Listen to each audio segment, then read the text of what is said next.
ever since 2016, the number and the level of attacks you've been under has been steadily increasing, has been super intense. How do you walk through the fire of that? You've been very stoic about the whole thing. Don't think I've ever seen you respond to an attack. You just let it pass over you. You stay positive and you focus on solving problems. And you didn't engage while being in DC. You didn't engage into the back and forth fire of the politics. So, what's your philosophy behind that? I appreciate your saying that I was very stoic about it. I think, I feel things pretty deeply. So initially, some of that really took me off guard, like some of the derivative love and hatred, some of the intensity of the attacks. And there were times when it was so easy to counter it. I'd even write something out and say, well, I'm gonna press send, and never did.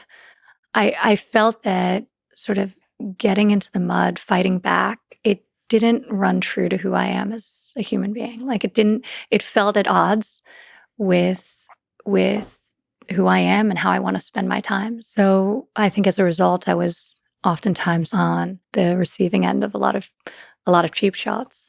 And I'm okay with that because it's sort of the way I know how to be in the world. I was focused on things I thought mattered more.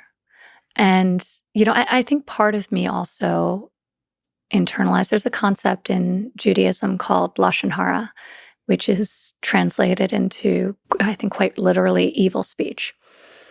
And the idea that, speaking poorly of another is almost the moral equivalent to murder because you can't really repair it. You can apologize, but you can't repair it. Another component of that is that it does as much damage to the person saying the words than it does to the person receiving them. And I think about that a lot. I talk about this concept with my kids a lot.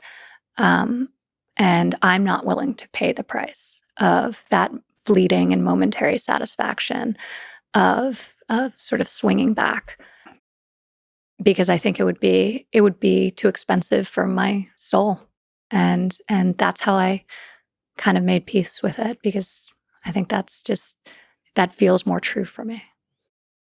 But it is a little bit contrarian in politics.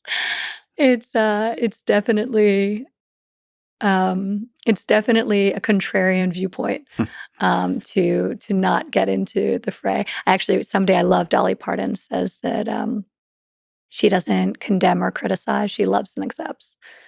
And I like that. It feels right for me. I also like that you said that words have power. It's not, sometimes people say, well, words, when you speak negatively of others, that's just words. But I think there's a cost to that. There's a cost, like you said, to your soul. And there's a cost in terms of the damage it can do to the other person, whether it's to their reputation publicly or to them privately. It's just as a human being, psychologically.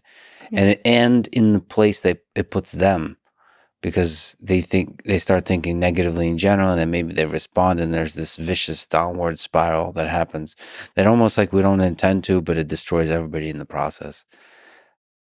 You quoted Alan Watts, I love him, in saying, quote, "You're under no obligation to be the same person you were 5 minutes ago."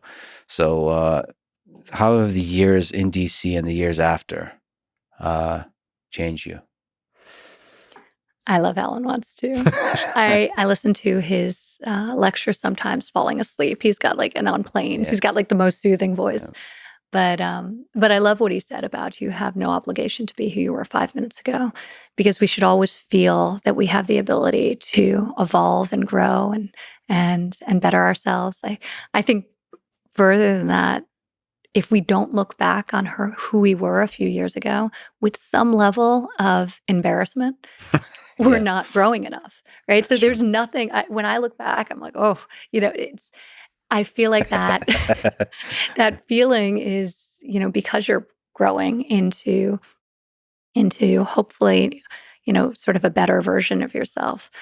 And I hope and feel that that's been true for me as well. I think the person I am today, we spoke in the beginning of our discussion about some of my earliest ambitions in real estate and in fashion, and Yeah. those were amazing adventures and incredible experiences in government. And I feel today that all of those ambitions are more fully integrated into me as a human being. I'm much more comfortable with the various pieces of my personality, and that any professional drive is more integrated into more simple pleasures. Like everything for me has gotten like much simpler and easier in terms of what I Yeah. want to do and what I want to be. And um, I think that's where, my kids have been my teachers, just being fully present and enjoying like the little moments. And it doesn't mean I'm any less like driven than I was before. It's just more a part of me than being sort of the all-consuming energy one has in their 20s. Yeah, just like you said with your mom, be able to let go Yeah. and enjoy the water, the sun, the beach, Yeah. and enjoy the moment. The simplicity of the moment. I think a lot about the fact that, for a lot of young people, they really know what they want to do, but they don't actually know who they are. Mm. And then I think as you get older, hopefully you know who you are, and you're much more comfortable with ambiguity around what you want to do and accomplish. You're more flexible in your thinking around those things. And give yourself permission to be who you are. Yeah.